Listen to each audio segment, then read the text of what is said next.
and who are looking for a roadmap forward. I hope on Friday government will give them that roadmap.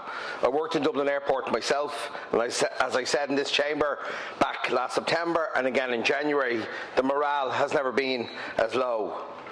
In managing the pandemic, government has neither been zero COVID zealots, nor have they put the economy over public safety. They've treaded a sort of cautious, pragmatic centre road. They've never closed essential travel, despite calls in this House to do so, but equally they have restricted non-essential travel. That often gains criticism from both sides, but I believe, and it remains, the right thing to have done. Later this week, we'll talk about mandatory hotel quarantining.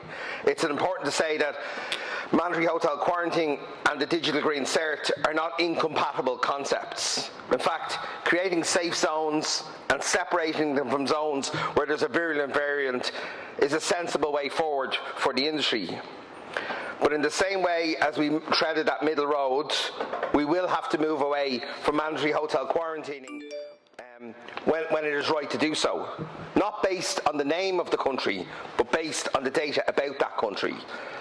There have been many in the aviation industry who I know have been frustrated, but I'd say to them, just 89 days ago, Sinn Féin, People Before Profit, Soc Dems and Labour all voted for forced mandatory hotel quarantining for people entering this country from every country, regardless of the data. Instead, government took public health advice.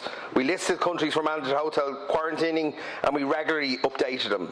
Today in Europe, there are just 4 countries on that list.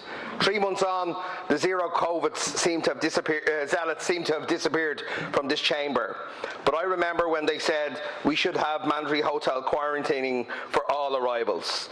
With 45% of the population vaccinated, we must protect the vaccine programme. But we also have to accept that that gives people the opportunity to have non-essential travel too. As I said in this House, Cathaoirleach, the antigen testing plays a part. I said it on the 1st of April. I acknowledge the campaign from IALPA and Recover Irish Aviation, who I met. There's 140,000 jobs at stake in this sector, and I believe we should pave the way forward for a safe form of travel.